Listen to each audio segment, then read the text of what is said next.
Yeah, and once again, we are joined by the Doctor of Dialogue, Lori Mulvey. Hey, but so a couple quick announcements. Let's just do a couple class announcements and get them out of the way. I sent an email out about the fourth quiz. It'll open up right after class or at 5 o'clock on Thursday and stay open for 3.5 days. Keep track of that. And your packbacks, we're just going to leave it open through next Monday. So just finish any packbacks that you need to finish, and you're good to go. And and World in Conversation. If you didn't do your 6 dialogues, there are still some groups tomorrow and Thursday. So get in there and take care of those. Okay, and so a couple things. Today's class, it's a really super special class, really interesting class for all of us, for lots of reasons. We've had a lot of special guests, and each one is special in their own way. And this particular guest is also special in her own way. And she will, in fact, be the report from the field because we don't have anybody coming in aside from her. And we're gonna continue to talk a little bit about the virus. We're not talking about it directly, but I know I've been kind of getting some feedback from students. It's like, we're talking about it all the time. Well, we're not talking about it. We're talking about the sociological reality surrounding it. And you really need to understand, it's hard to wrap your heads around this. If you're 20 years old and you're not really studying the science and paying attention to the geography of this, and the spread of a virus such as this one. But look, I want to drop a number on you. If the United States had done nothing, so I have friends who do this work of tracking viruses, around the world. They've been doing it for a long time. Very, very modeling, very smart people. And here I'm going to give you the most basic number, the foundation number. And it's very sobering. If the United States had done nothing, if we had just absolutely continued on as business as usual and did absolutely nothing to combat the virus and just said, listen, we're just going to let this run its course and see what happens. We're not shutting anything down, nothing at all. It's a guarantee that 2 million, at the lowest level, 2 million Americans would have died. If the hospital system had collapsed, the 2 million number would go to over 10 million. That's how many people would have died if we had done nothing. That's a guarantee. That's staking everything on that. That's the minimum. So the actual minimum number is 2.6 million, but I'm even backing it off just to say 2 million. So imagine this is what we're talking about. This is how big this is. And on top of that, we're not certain what's going to happen. Going back to the class we had with Eric Morales the other day, he just sent a text who's down in Philly, who was undocumented when he came here as a child. The chicken companies just announced that they're going to be discarding or throwing away about 10 million pounds of poultry. That's not going into the food system. And so we are nowhere near out of the woods on this. And so that's why this current guest is so really valuable to us. And with that in mind, let me just say a couple of things. Have you ever wondered, and I wrote this down because we're going global today. And have you ever wondered what happens when you hear about national security and all of the issues related to global relations between other countries and security? So have you ever wondered what goes on in those private meetings and what goes on behind closed doors and who's at those meetings and what they're talking about and how they're framing issues and who they are and how it all works out? Well, I wonder that all the time. Lori and I, in fact, are constantly just wondering what goes on? What are they saying right now about this situation that we're in? And so then I watched some of the photos. So Jeff's going to put a slide up, and I see, President Obama walking with the Chinese president and Xi Jinping. And I see President Trump walking with the North Korean leader. And I see, George Bush having a conversation with Vladimir Putin. And I'm wondering, what are they talking about? what are they talking about and who made a decision about what they can talk about and how they should frame issues, because these are major these are critical issues for the future, not only of the United States or their countries, but also for, in many ways, for life on Earth, for everybody.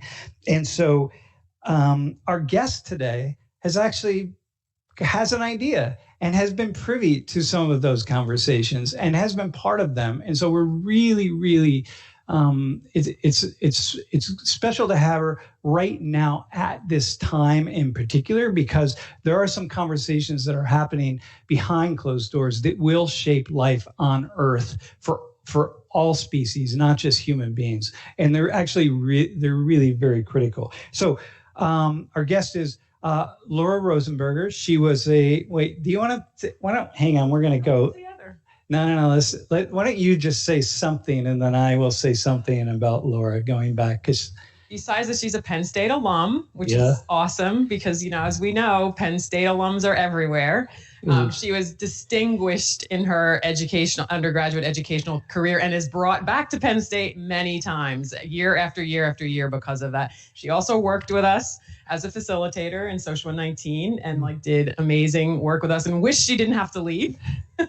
But she also went through Penn State with a 4.0 average, and I have no idea because all she did was walk around campus with a bullhorn, activating and doing other things which may or may not have been legal at the time. But I'm not going to say that what those might have been. But then moved on, got a master's degree in peace and conflict studies down in at DC, I think at American University, and started working at the State Department and was one of the rising stars at the State Department.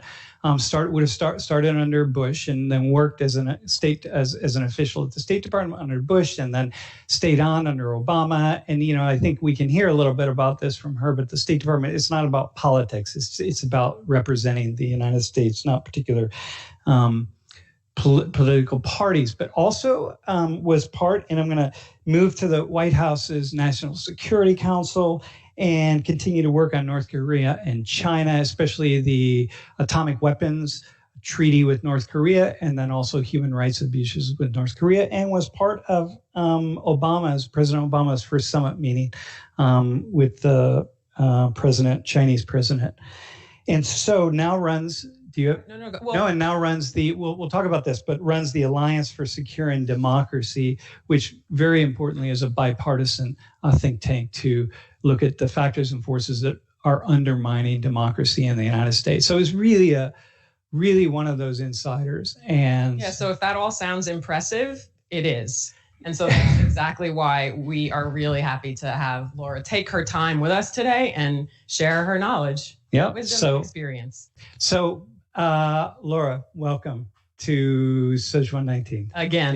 Yeah. Thank you, guys. You succeeded in making me blush. That was your goal. So thank you. It's always such a privilege and so much fun to join for Social 119. I wish that I could be there, that we were all there in person in the huge auditorium.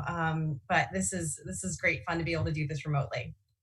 Yeah, it feels good. Maybe in some ways it's better, right? Because we'll get to meet your dog at the end of class. Exactly. That's the real reason we invited you in. So. Hey, so the first question is... Wait, I just need to tell the backstory before we'll come to the dog, but just to sweeten the deal for everybody to hang around to meet her. So the inspiration for my dog was Sam and Laurie's dog, Roshi. True, because that was the first time I ever had met a Portuguese water dog. And I have allergies to dogs, but always wanted not a tiny dog, but a dog. So when I finally got to a point in my career where I could actually care for another being, a few years ago, a Portuguese water dog was what I went for. So it all comes full circle. Yeah. Love that. And the Obama's dogs, had you met the Obama dogs? They're Porties? Yes. Yeah. Nobody I assume so.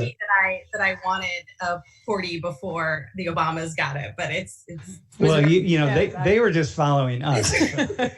They heard about Roshi. So, hey, so can we start with your, but first off, I have a quick question for you. is there really, Rush Limbaugh said there's a sauna and a jacuzzi on Air Force One. Is that true? So I have to tell you, this is another fun story. I've actually never been on Air Force One. I've only flown. Oh, all right. There's a staff plane that travels with the president because usually there's too many people, at least on international trips, there's usually too many people to fit on Air Force One, believe it or not. So there's a second staff plane. But fun side note, I was manifested and supposed to be on Air Force One flying into St. Petersburg for the G20 with President Obama in 2014, I think it was 2013. And this will come to some of the work I'm doing now, but we had gotten in a very large argument with the Russians because they had given refuge at that point to Edward Snowden, who was of course a fugitive from the US. And so we had pulled down a visit that the president was going to make to Moscow. And we're just going for the G20. And so long story short, the Russians decided to screw with us with the number of credentials we could have. So you need like passes to get into these summit sites. And so basically I got cut from the list because they wouldn't give me a credential. The Russians screwed me out of my Air Force One ride. So oh my God. I know it's yeah. So I can't answer the question of a sauna and the other thing, Limbaugh. Jacuzzi. Okay, I got you. Well, there's not. I mean, I'm pretty sure there's not, but I can't say so with my own eyes. Yeah, well, okay. I got that. That's important. All right, so listen, let's talk a little bit about your current work. And I know that when you were in town before, we talked about it a little bit. And this idea that, first off, it's bipartisan. So this is really important. It's not about Republicans or Democrats. And what is your biggest concern right now? And again, you can always frame this in terms of Social 119 because ours is just the way in which different groups of people around the world are related to one another. It happens interpersonally, but it happens at the global scale. So today we're going to talk about the global scale. So what's your big concern? It's hard to like pick out my biggest one. But I think, I mean, if I were to just start with a very, very sort of foundational one, and it goes to the point you were just making about the work I'm doing being bipartisan, is that I'm deeply concerned by the fact that there are core functions of our democratic governance system and our democratic institutions that have themselves become politicized. And are being used as sort of political weapons against the other side in a way that fundamentally undermines the very fabric and the principles that are foundational to the function of our country as it is conceived of in our Constitution. And give an example of that, Lori. Give an example of one of those pieces. Yeah. So, I mean, one of them is, I would say, like the function of elections. Right. So, elections are a pretty basic and foundational principle in a functioning democracy. And there have been all kinds of questions that have come up in the past few years about the function of elections. You could take this, from anything from, voter access issues to gerrymandering to questions of, in the COVID era, there's been a lot of questions around, whether we should move to a mail voting system to enable people to be able to vote without having to go in person, to questions of cybersecurity of our election infrastructure to protect it from foreign actors or, frankly, domestic actors that might seek to use cyber means to disrupt the election process. And from one angle or another, each of those questions that I just named have become political footballs in Washington and amongst policymakers in a way that has meant we've not made a lot of progress addressing what we know to be very obvious vulnerabilities in our election systems in a way that could prevent Americans from exercising their fundamental right to vote. Right. So that would be an example that I would sort of point to. So the idea here is we assume that the way candidates are presented to us, we know that, wealthy actors have greater access and so on to move their candidate forward and so on. But we assume that candidates are presented to us by other Americans, by their parties and other groups, and that we go to the polls and we vote. and we have the freedom to do that. And our vote is counted. You get one vote, and it gets counted, and it's tabulated, and then the person that gets the most votes is going to win. And so, but what you're saying is that's just a basic assumption to the democratic process here in the United States, or it's a basic part of it. And you're saying that's become politicized, and it's also been called into question, right? Of foreign actors being involved in different ways. And so can you say a little bit about that? Like, who's involved and what are they doing? How are they involved? Yeah. So, I mean, on the foreign actor piece, there's, I think, a couple of different ways of thinking about this. So one is what we've seen from Russia in particular over the past few years. And people, your students may have heard some about what Russia did to interfere, in particular in the 2016 election. But I would sort of take one step back and note that while we tend to think about what foreign actors are doing in our elections as something that's about a specific election or an individual candidate or about the outcome of the election, what we know from looking at, sort of Russian doctrine and Iranian doctrine and Chinese doctrine and others who engage in this sort of activity is that for them, these are ongoing operations that they undertake to undermine and weaken the countries that they see as competitors. And that they believe that undermining and weakening democratic institutions from the inside it's sort of like win without fighting is a way that it's often talked about in the national security space, right? You don't actually have to get into a war to defeat your enemy. And so, elections are one really important opportunity where people are very tuned into politics, where obviously you can make a big difference if you can swing something at the ballot box. But what we know about these operations is not only are they sort of ongoing, so what's often talked about in terms of like Russia's interference in 2016 actually started at least as early as 2013, from what we know of intelligence and other reporting that's been documented, right? So Laura, let me just ask you this question really quick. So how, as I'm listening to you as a student or someone else that's watching the stream, how do I know that you're not saying this in a partisan way? Speaking of partisan and weaponizing and all of that, how can I trust you, a singular person telling us this? Sure. So several ways. One is that there have been numerous reports from the intelligence community under both President Obama and President Trump that have found, and documented what Russia has done in the past, as well as its ongoing activities since then. So the intelligence community under two different administrations, a Democrat and a Republican, number one. Number two, the Senate Intelligence Committee, which has, oversight over the intelligence community. In our system of checks and balances, the legislature has oversight powers over the executive. So the Senate Intelligence Committee undertook its own investigation to confirm the findings of the intelligence community, basically to say, do we buy this, or do we think there was some bias here? The Senate Intelligence Committee is actually one of the last functioning bipartisan committees in Congress, I would argue. It's, because Republicans have control of the Senate, it's chaired by a Republican, Senator Burr, and the vice chair is a Democrat, Senator Warner. And their investigation has twice come out with reports saying that they have confirmed and affirm and reaffirm the findings of the intelligence community. And so this is a bipartisan Senate committee saying this. And then there's been all kinds of independent investigations from groups like mine that do forensic research on social media platforms, from cyber investigators who've looked at cyber activity. And then, of course, many people will have heard of the Mueller report, which also looked at what Russia did to interfere in the 2016 election. And I believe, if I'm remembering the quote correctly, found sweeping and systematic efforts to interfere in our election.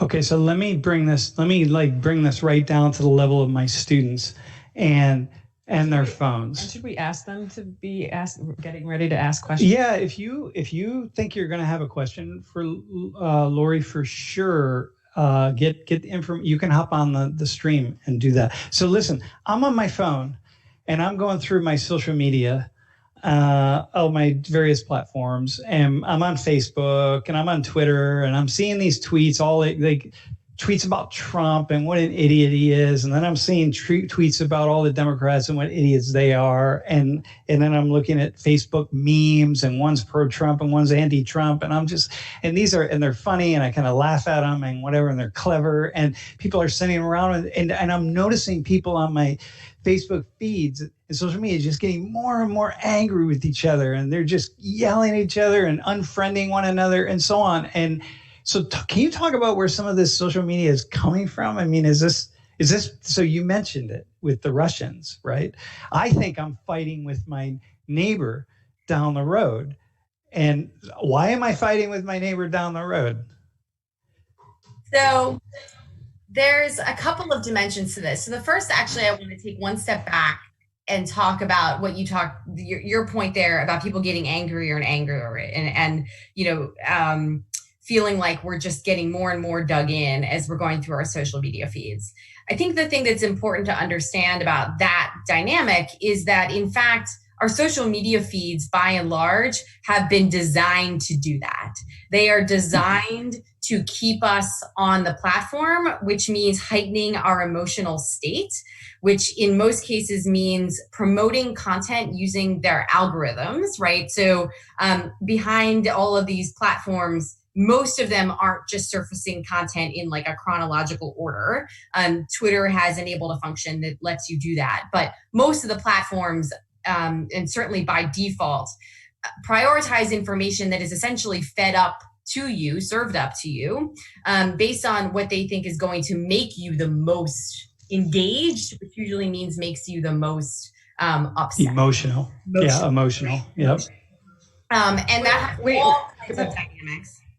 But wait, can you tell me, so like as a consumer or whatever, participant in Instagram or Facebook or TikTok or whatever it is, how's that happening? Because I thought these were like my friends and they're posting their content and I'm watching their content like coming through. So it's like hard for me to believe that. I feel like I'm controlling this. Right. So certainly on Facebook, the way the news feed works, and Facebook has changed how the platform's been organized over time. But right now, there's no option on Facebook for you to basically just say, give me chronological what all my friends are saying, just like that. The way that the platform is built actually means that there are some people who are your friends on Facebook that you may actually never see their content unless you specifically search for it. The algorithm will bury it. And they've changed it over time to be different things. So there was a time where you almost never saw something that you disagreed with. Then there was a time that you almost always saw things that you disagree with. They've gone back and forth on how much outside content they introduce. So whether or not they pull in news articles that they think you may want to see. And those news articles can come from a variety of quality of sources, right? Some of them come from reputable news outlets that follow, high journalistic practices. Some of them are, essentially what's considered clickbait, which is basically just making profit. There are other platforms like TikTok, for instance, that is purely algorithmically driven. TikTok is a pretty total black box that nobody really knows how it's prioritized, other than a number of documents that have been leaked out that basically talk about essentially suppressing any content that might be politically controversial or embarrassing or is pro-LGBT or all kinds of really, when you look into it, like really alarming stuff. And by the way, TikTok's a platform that's owned by a Chinese company connected to the Chinese Communist Party. Right? You have a whole other level of that piece of it. But then, Sam, to your question of like, so that's the like guts of the system. And I think it's important to understand the guts because that's where these, foreign actors that have malicious intent have been basically able to say, gee, we can like use this to our advantage. We can weaponize this. And by the way, domestic actors are doing that too. Like there's a whole lot of this happening from malicious domestic actors who are trying to score political points, who are trying to make a buck, who are, all this stuff. But, what we've seen, so, Russia has been very good, as you alluded to, Sam, at creating these sort of fictitious personas that are basically masquerading as, for instance, in in the run up to 2016 and the immediate aftermath, one of the things that we saw the most prevalence of that we now know were Russian, accounts being run by Russians in St. Petersburg were actually fake Black Lives Matter activists and fake Black Lives Matter groups. And so basically one of the things that's particularly concerning to me about that is you had the hijacking of a legitimate activist movement and then using that movement and the real, passion and concern and principles behind that movement and perverting them to try to push, a more extreme agenda. There was a number of these groups that were, pretending to be Black Lives Matter groups in the run up to 2016, encouraged African-American voters not to go to the polls because they said, none of the candidates were good on racial justice issues and things like that. So you had voter suppression happening via social media. Well, okay, hang on a second. Hang on. All right, so class. I have something too. Yeah, hang There's on. so much. I got it. I'm going to do a close-up right now. I want to talk to my students. Listen, students, in Social 19, Race and Ethnic Relations course, what you're hearing now may well be the single most important thing you've heard all semester or that you could hear, okay? That you think that we in the United States are assuming that we're responsible for our own thoughts and our own actions about a whole host of things, like, for example, Black Lives Matter. And think about how many conversations you or your friends or your family or anybody has had about Black Lives Matter and do Black Lives Matter and White Lives Matter. And what about Blue Lives Matter and all the arguments you've been in. And that what our guest is saying is that movement, while it started as an organic social movement with cause and all sorts of things behind it, it also is hijacked and utilized to actually do the opposite of what we're supposed to do, hijacked by foreign actors, right? In this case, Russia. Like, damn, man, like in a race relations class, that's huge. Dr. Mulvey. I think just something that we need to come back to. Well, because I don't think we can say it right now. Too, but you go ahead and then I'll pile on and I'll make it even starker. That's what we need, more darkness. And I want to make sure we get to really exactly what you're doing, like where you are in your work right now. But we're also talking about the Russians, the Chinese, the Iran or Russia or China. And so it sounds really counterintuitive to how we've been de-objectifying the way we talk about other people and each other all throughout the class. But there's also a reason to understand how countries relate to one another. And this is, part of your expertise, Lori. So I just want to make sure we get to that at some point. And how is it that we can say the Russians, right? And what do we actually mean? So this is not a critique. It's just let's put a bookmark on that and go back to that and how that's different at a certain level than just us talking to each other. And actually, it's a really important point. So I definitely want to come back to that. And I think it's even more important in the China context, given some of the dynamics that we're seeing around COVID and an uptick in racism and all that. So I definitely want to come back on that. The one thing I want to pile on this Black Lives Matter point is that there's been some fantastic research done by a professor out of the University of Washington who had been studying just in general polarization on social media, and had been looking at the Black Lives Matter conversation and the Blue Lives Matter conversation, and essentially looking at how these were two conversations. If you look at sort of social media maps, you had one cluster here and you had one cluster here, and there was basically no connectivity between those two clusters. Well, one of the things that she found in 2017, Twitter released they discovered a bunch of these accounts that were being run, by Russians, and they released the handles of those accounts and a lot of the data around them for researchers to use. And she was looking through this data and she was like, oh my gosh, I know some of these handles. Like, why do I know these handles? And she's like, wait, these are handles from my Black Lives Matter and my Blue Lives Matter clusters. So she mapped those accounts that were what we now know were Russian run accounts masquerading as Black Lives Matter and Blue Lives Matter. And she found it essentially the sort of center to extreme position in these social media maps were these Russian-run accounts that were driving the conversation either to be the most viral content or the most extreme content. And so you literally have them playing both sides, trying to get Americans more angry and more turned against one another. And I think what's really important to understand here is that's the objective, is to pit us against one another. Rather than actually coming together to deal with our legitimate problems. Like, we've got real problems around these issues in our country, but rather than being able to come together and in an actual constructive debate, talk about how we can move forward, they're driving us to be at each other's throats. Oh, right? man. And so then this is what we've been saying all semester. And then when we believe it, when we believe that Laura, you are so different than me, you are just a jerk, and all the people like you are like that. When I believe that, that's when it then becomes my responsibility to do something different, right? So all semester, you're talking about all the complexities of the issues. The issues are complex. If you think they're simple, and if you think individuals have a singular position, you're wrong. So we have to know that and have our own radar to say, this isn't how people are, right? Like, we're being, not always, clearly, but it's easy to play people when you don't realize and believe that everything is way more complicated. So just hearing you say that is so important to us. So my students, every one of you that has this idea that, or your parents or whoever around you has this idea that those people, or we can't get along anymore and we're so divided, so polarized. And it's them, and it's like, so much of that is, we're not that divided.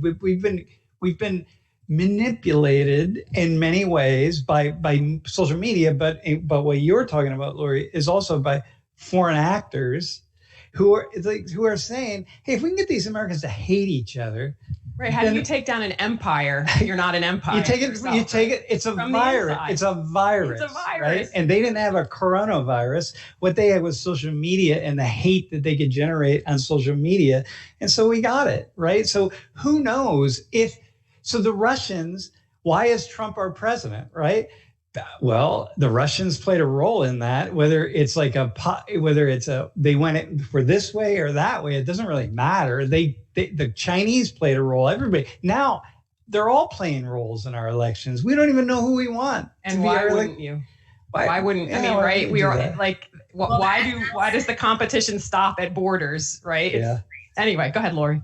No, and I was gonna do two things. One is to connect this to like the foreign policy question. I mean, Sam, as you were starting with, in terms of what the State Department does and the things that we think about is, I think about, when I was in the State Department and when I think about what it means for the United States as a government to exercise power, that's about protecting our values and protecting our interests, right?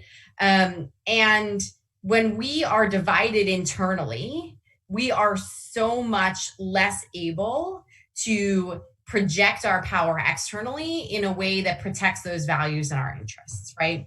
And so, the reason that Vladimir Putin's, Russia and the Chinese Communist Party and the Iranian regime, like the reason that they engage in these tactics, and by the way, like they all do these things differently, so I don't want to lump them all together, just, but they are all doing different aspects of these kinds of activities. And they're doing it precisely, as you said, to weaken us because it makes us much less able to push back on their nefarious activity in other places. It makes them able to, expand some of the autocratic norms that they're looking to do. It makes them, it basically pushes us out of the way. And that makes us much weaker as a country. And so for me, there's this real connection. We often think of domestic policy and foreign policy as different things. And I actually don't think we can conceive of them as such. I mean, it's always been artificial. I think it's even more so now. And as you said, Laurie, like, why wouldn't everybody do this? Like, why stop at borders? I mean, these platforms have enabled the exercise of these kinds of tools, regardless of geography. Mm-hmm. Wow, listen. Hey, so we have a question from one of our students. Adil, how are you? It's actually pretty funny because at the beginning of fall semester of last year, Lauren was hosting a workshop and I got to speak to her a little bit. But I actually had two questions. So my first question kind of relates to like your work in North Korea. So I'm curious, like, have you heard anything in regards to Kim Jong-un? I just had to ask that. I have another question that's kind of more serious. Is he still alive? Yeah. Do you want to ask the second question, and then I'll answer them both together? Yeah, I heard he just went to Paris to get a good meal, but whatever. So my second question revolves, I'm not sure if you heard this, but apparently the Wuhan Institute of Virology received $3.7 million in total from the National Institute of Health, by the United States. So I'm just curious, like, what's your general reaction to it? And and you also mentioned like Richard Burr, kind of like going back to the beginning of the coronavirus when he was like in a lot of trouble, for, moving stocks around. And then you're saying like, oh, well, that section of Congress is like the most bipartisan, So I'm just like, what's your reaction? What's that say about the other sections? Well, here, with regard to his second question, I then want to pile another one on and say, what do you do with a question like that, which starts with, well, apparently the U.S. NIH gave a certain amount of money to, right? And so like, apparently, wait, hang on, where's that from? Like, because, you're like me, your mind has to give me the data, but your mind is you're going through even another locked door that I don't have access to, which is the high security data. Like I can only get the data that I have access to, but you I have access to that, but I know there's another layer of information. So how do you weigh all that? But anyway. Which I don't have access to at the moment, to be clear. Yeah, no, I got that. Yeah, but it exists. Yeah. So, okay, a couple things. First of all, Kim Jong-un, I don't actually have any special insight that anybody else does or doesn't have. What I do have is almost a decade's worth of dealing with North Korea. And so that's enough experience to know that you need more than just a couple of rumors in order to reach a conclusion about what's happening. And so wait and see and everybody sort of keep calm and carry on is essentially my motto at the moment. I was working on North Korea when Kim Jong-il had a stroke in 2008 or 2009. I forget when that was. And then I was also still in government when he died. We didn't know, that he had died for, North Korea kept it secret for 2 days. But I would say at this point, this is a really long time for them to keep that secret if that were true. So I would say I'm quite skeptical of a lot of the reports, although it is pretty clear that something is up. So just leave it at that. Let me come back to, I'm going to do the Wuhan question last. So I think it's the meatiest one. On the question on Senator Burr, I mean, it's interesting. We've sort of all forgotten about that in some ways because so much is happening all the time. Look, I think it's a broader commentary on, as Sam said, like, what does that say about the rest of Congress? I mean, I think, our system is broken in like so many different ways. And so even in the parts where it does work, that doesn't mean it's perfect. Right. And so, I think that that there's a lot of places where there are people who are doing good things on the one hand, doing like really not good things on the other hand. And that's where Washington gets messy and complicated, which while I think we need to be addressing all of those problems, I also think that compromise or the ability to work with people who are imperfect is really important when it comes to governing, when it comes to making sure the country is able to function, when it comes to sort of protecting core principles. So in my mind, like I think that he can be both doing good things on the one hand and doing bad things on the other hand. Last point on your Wuhan question. So I have not seen those reports, and I would be interested in knowing where it's from on the NIH funding.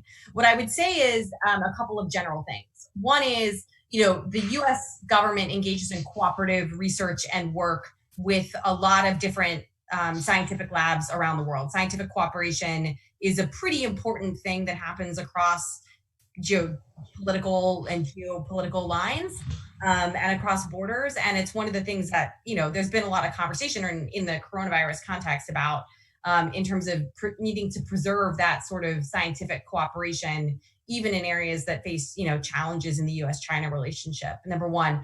Number two, I do know that there was some ongoing work with the Wuhan Virology Lab on lab security issues. And sometimes some of that, money and whatnot is often for those sorts of things, which are considered like really basic cooperation that are not about sort of furthering the interest of any one country, but are the good of humanity, right? Like we want to have like secure and safe practices. So I have no idea if that's what that, reported money was for or not.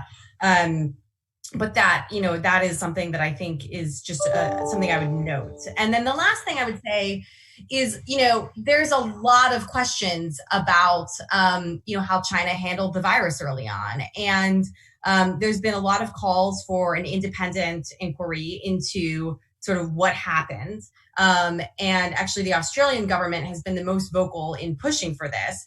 And interestingly enough, over the past 2 days, Chinese government officials have basically threatened economic warfare with Australia to cut off essentially buying all Australian goods in retaliation for Australia pushing for this independent report, which is a pretty disturbing thing, right? Like, I think that we would all agree that having an independent assessment of what happened would be a good thing. And so the reaction of the Chinese government, I think, is a pretty problematic and telling sign of, their fear and concern about having that kind of inquiry. And we've seen them, and, this is something that I've written about, that, that Chinese diplomats and, state-controlled media has been all of these conspiracy theories about where the virus actually started, sowing the very kinds of disinformation we were just talking about, to basically create confusion about where the virus may have originated, multiple conflicting different narratives.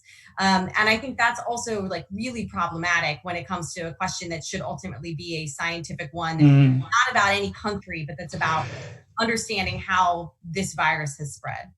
Do you mind if I ask a follow-up question? Wait. No, actually, because I think there will be some other people. But thanks. Thanks, Adil. That's awesome thanks. You're joining us. Appreciate it. Thanks for answering. Yeah, that was really good questions. I want to follow up on this though. Are you going in a different direction, or are you going to go? No, it's more of like I'm always like wanting to give sort of a context, but go. Yeah, so on this one, I want to say two particular things. One, I want to make it clear to the class that the United States does nefarious things also, right? We're kind of on the same. Oh, we are? Yeah, we're actually on the same page. Okay, but hang on. I'll let you respond to that. I'm going to ask Lori a question in relation to that. Okay, so what I want to say is on this issue of science and where the virus came from, and one of the things that, science also, by the way, gets hijacked and politicized and commodified as well. So let's not ever talk about science or math as if they are just like hands off, blah, blah, blah. And yet we also know there needs to be independent investigations, and we need to actually separate science from politics and industry and whatever. We want to know, and but just to say, just in the way Lori said, the system is broken. There's a lot that's broken about science when it's an industry. Yeah.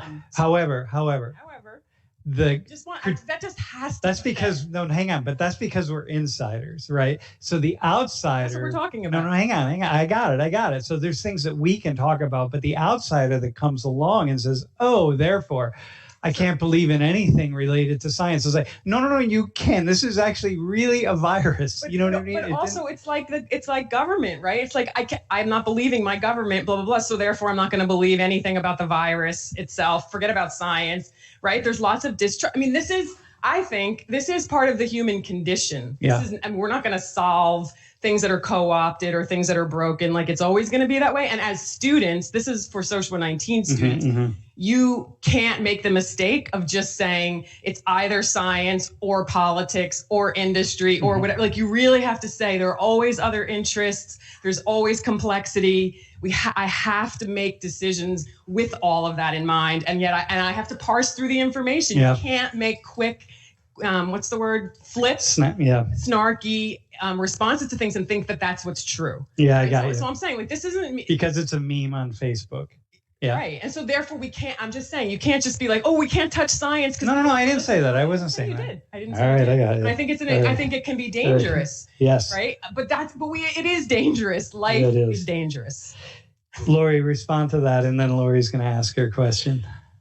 And by the way, class, notice how sometimes I call her Laura and sometimes Lori, because she goes by both names. So I tried to say Laura today because Lori's in the room. And I said Laura too, and then I said Lori. And I responded. Wait, can I just ask her the next question? Go ahead. Because so I want to go back to what you said right in the beginning about what an activist you are, and your roots in activism and justice and all of that work. And that's how we know you. We joke about it, but that is what we see of you. And you are this person now speaking to Social 119 and others from inside. You're an insider, right? So when you talked about the United States protecting its power and values, right? And that when some foreign actor works against us, that makes it harder to do that. You have to talk about what do you mean? Like, in other words, you were a great critic of the system and the United States for all the reasons. But then you're saying, but we should protect our power and our values. So I really want you to say what you see that makes both of those things true. Awesome question. Yeah, that's a great question. So our values and our interests, I think, is how I framed it. Which I would say interests are distinct from power. Power can come with, of course. Values and interests is how I think about it. And it's a great question. I mean, side note was, so when I was doing my first security clearance investigation, way back in 2004, or my process for that, in addition to, disclosing all kinds of things that I have done in the past, as Sam has alluded to, one of the things they asked about, this was early Iraq war days, and not long after 9/11. And somehow they started asking me about all my protest activity, which I was really surprised about, because I was like, this is a First Amendment protected thing. Like, why are you even interested? And anyway, so they made me list out all of the protests I'd ever organized or been involved in, which I was like, there's no way for me to possibly do this. Right. And the woman looked at me and she was like, so I'm trying to understand this. You protested the Iraq war. You protested the current president's inauguration. This was the Gore v. Bush, 2000, election. Most of your students probably don't remember that. You protested all these things. What makes you want to join government now? And my answer was, I believe that in democracies, citizens have not only a right, but an obligation to participate. And up until now, my way of participating has been raising my voice in the street, writing letters to my members, all kinds of stuff. And now I have an opportunity to try to affect change from the inside and to push for the values and the things that I think are what makes the United States great, and to do that from the inside. And I want to try, I want to take that opportunity to do that. And so for me, there's a continuity there, which may sound odd to people, but it's very much, how I see what it means to be a citizen in a democracy. And we all find different ways of participating and trying to make our country a more perfect union. It is decidedly imperfect. It has always been imperfect. It will always be imperfect. But if we are going to move it in a better direction, we all have to participate. If we all disengage, then I don't think that we will ever get there. So, in terms of addressing your very particular piece of this, when it comes to the U.S. interests and values, I come at this, as Sam noted, my master's is in, peace and conflict resolution. I spent time negotiating with the North Koreans at a, negotiating table, and most of my career has been in diplomacy, where it's really about talking to solve our problems, right? It's figuring out peaceful ways of actually coming to a resolution of differences, understanding, though, that there are certain things that I do believe are core to who the U.S. is as a country, not just what the U.S. is, a sort of who, if you will. And for me, that really just boils down to the basics of our constitutional system. And I know that probably sounds pretty simplistic, but when I was a civil servant in government, I took an oath to the Constitution and to protect that Constitution against enemies, foreign and domestic. And that, to me, is the sort of orienting principle that should guide, in the best cases, how U.S. policy, U.S. foreign policy is conducted. And again, I know that— And domestic, too. You said foreign and domestic, right? No, exactly, exactly, right. Foreign policy from the perspective that I've worked on it. Of course.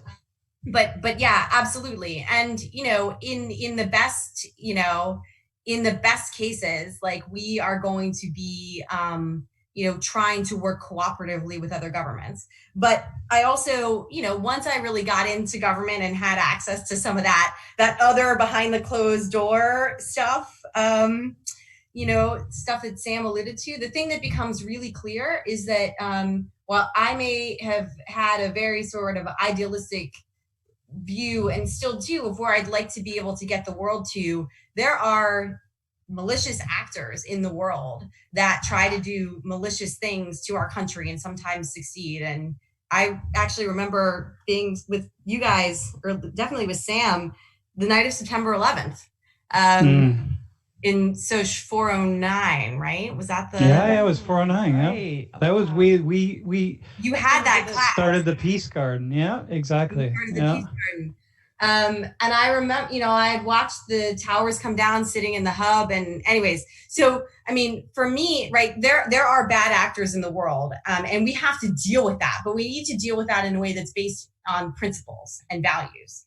And we're not perfect in executing that, and we screw up a lot. And we also sort of live in a world where options can be limited, but we do our best. So I don't know if that helps Laurie address your question. That is cool. I wish we had like a week to talk about all the layers of it, but yeah, for sure. So one of the things that I will say, and I kind of want to go back to this, and I want to I want to put it back to my students. I want to really make this real for them, because it matters in this world, right? As the kind of of the many issues that we talk about in this class. So part of what you're saying is that there are these foreign nefarious actors that are operating. They're assuming, and domestic, that are assuming identities of other people, right? And sometimes, me, I just want to sow discontent, and I assume an identity of two different people on two different sides, and I just create discontent. And I'm basically, it's like I'm starting rumors. So imagining your friendship group, you just have some people who just want to break up the friendship group. So they just go and tell secrets in people's ears about, oh, so-and-so said this about that person, and they said this about you. And then suddenly the group that was a really tight-knit unit, they don't know where the rumor started, and they just start hating each other. And they eventually start battling each other, even, physically and mortally, right? And so things haven't broken down to that level. But, when I see people showing up, last week we showed some photos of this on Thursday, of people showing up at these governors, the state houses with their guns, automatic guns. And these people are thinking that they're acting based on real information that they're getting off of the web or whatever it is. And what you're telling us, listen, what may have incited them were memes that were created in China or created in Russia. And like, here they are showing up with their guns ready to go to war. And I think this thing could break down really fast. And these foreign actors are just back there, just clapping their hands because they win, right? And that is so dangerous to me. So I don't mind. Part of 119 is to get people arguing with each other. That's what we want, because then you develop a better understanding. But don't argue on the basis of other people's false information. Argue on the basis of your own thinking. Mm-hmm. I also just I keep saying, Laurie, because you said it first, foreign and domestic actors. And I want to keep saying domestic, because I also think, one, the borders are so fluid in so many ways right now in terms of who has the ability to act where. And I also think when we say foreign, and not that it isn't true in a nationality sense, it also allows us to keep doing the same thing, that like the people who are against us are people who are not us. And even if they're Russian or Chinese or American or whatever, we're still us. There's us. And I know that's different than a national security agenda, but I think, what you're saying, even with diplomacy, that's fundamental to it, right? Yeah. It's not objectifying. Yep, exactly. And there are bad actors. Absolutely. Right? That's not objectifying. Okay, we have another question from class. Yo, welcome. Oops, wait, hang on. Ooh. There you are, Liz. Go ahead. I know, for me, I'm a very outspoken person when it comes to politics. So I was wondering, for you, when you're doing your bipartisan work, how difficult is it for you to keep your personal politics out of your work? Oh, it's a really great question. Great question. Yeah. Keep being outspoken, by the way. Thank you. Look, I think, it's been different at different times. So when I was in government, and Sam mentioned I worked, for President Bush and President Obama, and the State Department really is the place where politics, like, we just didn't talk about politics inside the walls of the building. Like, we all had our own political views and everybody knew that. And people sort of knew if somebody was a Democrat or a Republican, but you were working for the good of the country, right? And you weren't, when you're a civil servant, you're not working for the president, you're working for the country. And again, that probably sounds like an artificial distinction, but actually functionally, it's really not.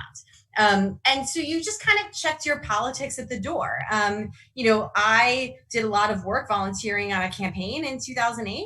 In my own personal time, but I had to vet every piece of that through our ethics lawyers to make sure that everything I was doing was consistent with what was allowed under a set of laws that govern sort of civil servants' engagement in politics. There's limitations on what you can do when you're a civil servant. And so I had to make sure with the lawyers, everything I was doing was on that side of the line. In the work I do now, which, is from a nonprofit perspective, from a bipartisan group, we actually talk a lot about politics, and we do it very openly. And it's actually really important to the success of our work. There are some groups that call themselves nonpartisan, or that frame their work as nonpartisan. And we actually decided when we were setting up this organization to make it deliberately bipartisan, because we felt that emphasizing, and obviously that's not to exclude anybody who's independent, right? I mean, but the point was that it's not that we are sort of burying our differences on party lines. It's that we're actually saying we need to be able to have agreement on a set of principles about what democracy needs to be and what we need to address to make it stronger. That is, that will resonate regardless of party, and to that's powerful. Do that, right? And we're hiding it; we're actually surfacing it. So Liz, that's a very cool answer, by the way, Liz. So when Laura was talking about like social media and interference and other people getting inside your head and shaping your thoughts, how does that sit? As an outspoken person on these issues, how does that sit with you? Like, it doesn't sit well, honestly. Like, I honestly really had no idea about like the Russian interference, the Black Lives Matter movement and the Blue Lives Matter movement. And it kind of makes me feel silly, like, because I'm the person who sees something on Twitter and like gets pissed off and gets like, oh, that's so dumb, blah, blah, blah, and all that stuff. So like, to hear that it's not even someone who has an opinion, it's just someone who wants that reaction, it just makes me feel played almost in a way. Like, yeah. That's deep that you're saying that. Of course, it's not always the case, right? Right. And actually, and one of the goals of these actors, again, foreign or domestic, who are using social media and other things to sow discord, is it's actually a very nihilistic approach, is to basically get us to a point where we don't believe anything, where we don't think there is a truth. Right. Where we think we are so skeptical of information that we think we can't believe anything. And so, again, you can't really have a functioning democratic discourse if you don't have a shared sense of some foundation on which to like something. I actually, right? Yeah. And Liz, I learn this and see this over and over again from all the dialogues that we do on campus and have been doing for decades. Which is people more and more saying your truth, my truth. And I'm like, no, we cannot live that way, because we don't live that way. I'm in my little bubble of truth and you're in your little bubble, and we don't affect each other. So yeah, I mean, I'm really happy that you're even just like, whoa, wait a second, I might be played here, because really the more that we can be tuned into that, the better for everyone, So I love that. I'm so happy you said it that cool. way. It's really cool. Yeah, thanks for your question. Awesome. Thank you. Yeah, thanks. Yeah. Hey, so Laura, I have something that maybe we just without getting too theoretical, as practical as you can possibly get. Okay. Before you go there, because you're going to completely, I don't think you ever said the name of your nonprofit. Yeah, I did. Did you? You did. Yeah, I just feel like. Is it a nonprofit? Alliance for Securing Democracy. Yeah, it's a program. We're housed in a larger nonprofit institution. And then we're sort of a program within it. So yeah. And okay. I just wanted folks to be able to know it and to not like just kind of go past it. Yeah. So but the website is allianceforsecuringdemocracy.org. Is that right?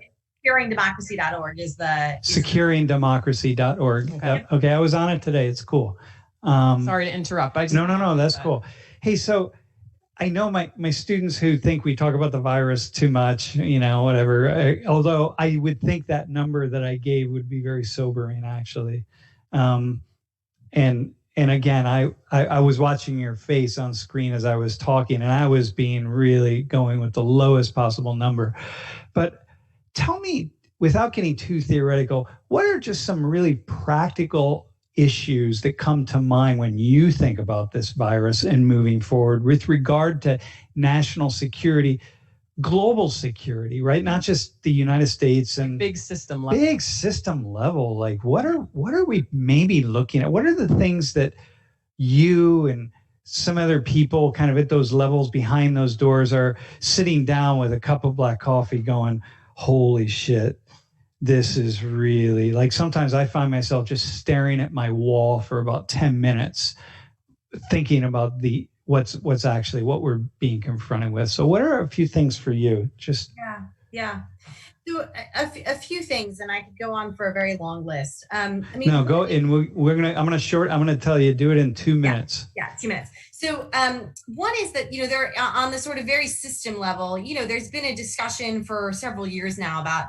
sort of, is the U.S. in decline, right? Are we sort of losing power in a relative sense when we talk about geopolitically?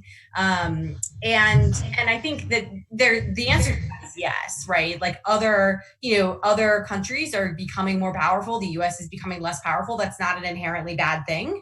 It's just a question of how that happens. And one of the dynamics that's been a big part of that conversation relates to the work I do is, are authoritarian systems on the rise and democracies in decline more broadly. And so that is one piece that people are very concerned about in the context of the virus, is, a number of, not only the US having a lot of challenges how we're handling this, but a lot of democracies in Europe having some real challenges. Country like Hungary, where it's got a pretty authoritarian leader of a notional democracy, has used this crisis to assert more authoritarian, undemocratic rule. But then you have some Asian democracies that have done really well in how they've handled the virus, South Korea in particular, right? New Zealand is another one, right? But that's one dynamic, is how does the virus affect this shift that we've already been seeing? Another dynamic is, we really haven't seen the virus hit parts of the world that have weaker governance systems and weaker economies. In particular, Africa, where there's a lot of countries that have pretty fragile governments, some of them very new. There are countries in Africa that only have 4 ventilators for the entire country. Like, just think about that for 1 second, what everybody's heard about the importance of ventilators, right? 4 ventilators for an entire country. I'm blanking on which country it is. And so you're talking about the potential not only for massive death, but for collapse of governments, failed states is what we talk about, civil war to break out, famine, have, supply lines that collapse, right? So you're talking the potential for real tumult in parts of the world that go well beyond the virus itself. And then the other thing that it relates to our social media conversation, and I'll just wrap with this, is there's been a conversation over the past few years about, as tech companies have gotten larger and billionaires have played more prominent roles, this shift in power between, who owns the social contract and provides for citizens. Is it governments who are elected and responsive to citizens, or is it private companies that provide services? And some of the things we're seeing about technology coming forward in this moment begs the question of whether we're going to see, again, a sort of further push in the direction of technology and private companies asserting a bigger role in social governance than elected democratic governments. And tell us and our students, what is the worry about that becoming the case? What should we worry about? The worry is the two big things. One is I believe that, again, doing a lot of work from the sort of democracy perspective, that accountability and transparency is so important into making sure that our systems are responsive to people. And so when you have private companies that are accountable to shareholders or to wealthy individuals, you're not actually accountable to the people you're serving and providing services for, right? So that's one big concern. Another related concern, and it goes back to what we were talking about with these algorithms that feed how we get information, is the role of data collection and the fact that we don't really have a data privacy regime in the United States. And all these discussions of health apps and all this stuff hasn't really, some of this is probably going to be essential for getting the country back on track, but we have to build from the front end protections for people's personal data to make sure that, again, it's not something that a private company can just go out and use for profit, when this is pretty sensitive data we're talking about, right? About people's own health. So those are there. Yeah, we had some guests from Korea on talking about tracking and all the issues involved. Hey, on another note, and let me add, so earlier I said that if we had done nothing at all to address this virus, starting at the, back in January, well, we didn't do much in January, but, and just lived business as usual, 2 million Americans at minimum would have died. And like, to wrap my head around that, at minimum, and if the hospital class would be more like 10 million, and like 2 million people, like it's hard to, so that's just here.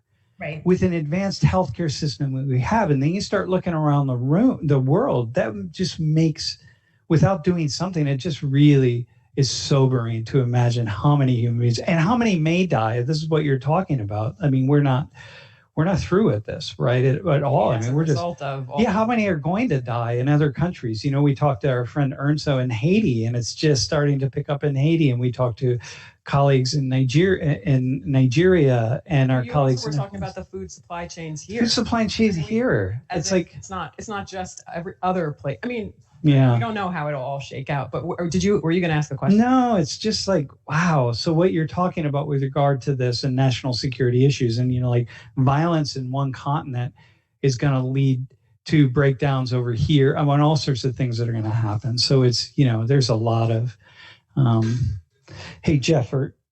So Laura, you and your colleagues, your minds must just be blown in so many ways, just given how you see pieces moving around and how the world functions, and now how it might be functioning. It just must be so many things to be thinking about and rethinking in this time.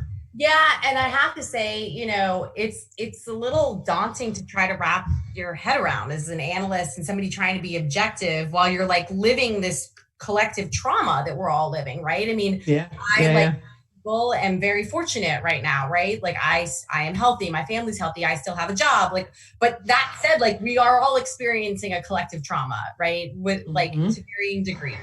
And it's really hard for me to like see my way through that. Like it feels so foggy to me, and I can like figure out like what are these big questions that I think are going to sort of shake out in this process, but it's so hard for me to try to provide some, objective analysis, which is what I attempt to do.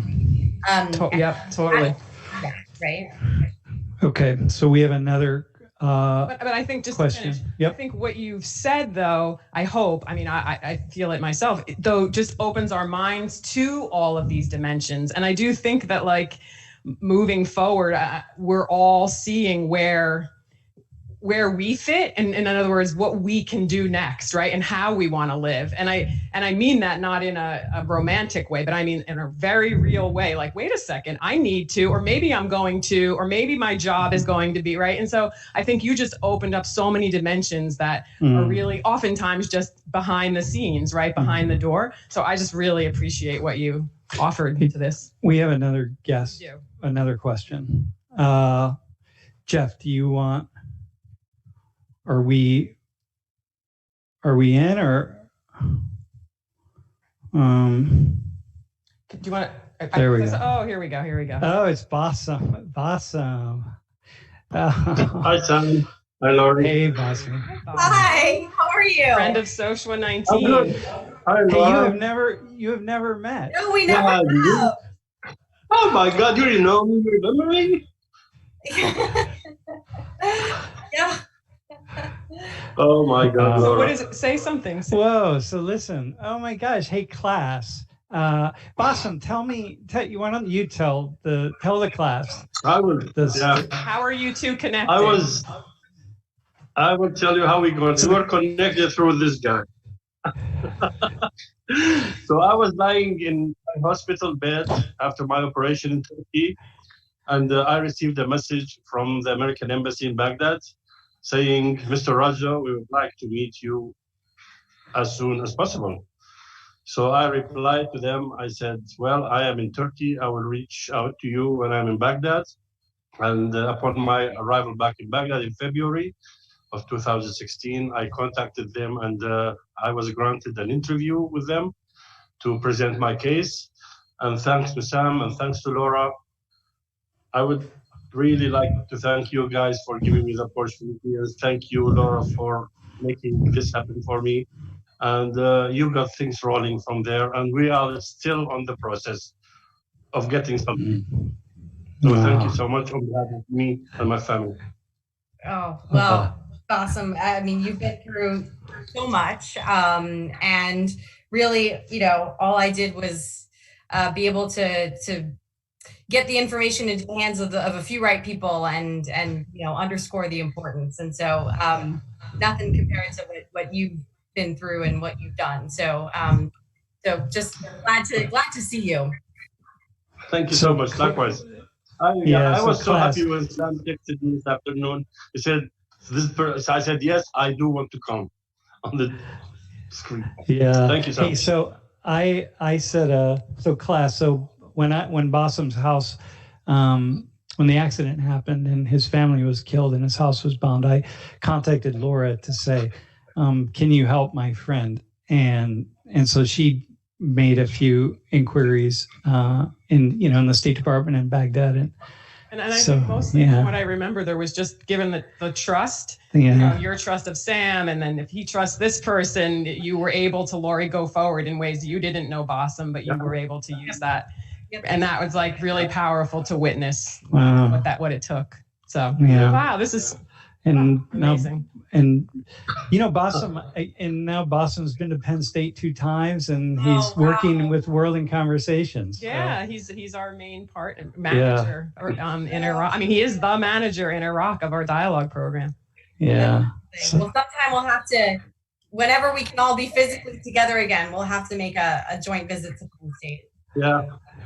Yeah, when I usually come to DC, so I'm going to make sure that next time I'm coming, I sure to meet you, inshallah. I have to meet you. Yeah. Thank you in person. Inshallah. Yeah. Thank you. And Basim's in Mosul right now, actually. You're in your mother's the kitchen, right? It looks like, Yes, you're being here. Yeah. So Basim, so you're a special guest, but I think we have a maybe 30-second. Can we get a meeting with another special guest, Laura? Is it possible? It's a 4-legged guest. All right, hang on. Hey, thanks for jumping on, Basim. This is awesome. See, Thank you, sir. Thank you. Bye-bye. Oh my gosh. Hi, Basim. Oh, let's. Okay.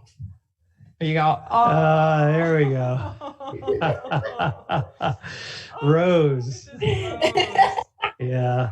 Rose is adorable. Oh, look at that licorice nose. But we know Rose is mischievous though, because these dogs are all mischievous. She needs a haircut very badly. I decided that grooming her myself was not going to happen. So she's adorable. Oh, thank you. Awesome. I'm so glad you're showing her too. Yeah. Everybody's probably grabbing their dog right now. Yeah. Hey, like, so Mom, what Laura, are you doing? Yeah. Oh, look at the little white patch on her chest. That's so really that's cool. Hey, listen, thanks for joining class. It's really awesome. Thank you so much. This was really great. No, super, super enlightening. And I'm very thoughtful. And every time I look at all of these these battles going on social media, I think about you, and I think it's like Liz. Sometimes I feel, I just feel so like I'm being played, and like it's so sad to see all my friends and different colleagues and different people who I know are being played, and it's really unfortunate. So. But that's why there's a university, because we're here to get smarter. Yeah. Right? I mean, that's what other reason to get a degree and to actually study? But you have to study, right, Lori? And to actually be able to walk your way through these things. We all have to. I mean, not everybody has to, but really, if you care about what's true, you have to study. Yep. Yeah. I mean, go ahead.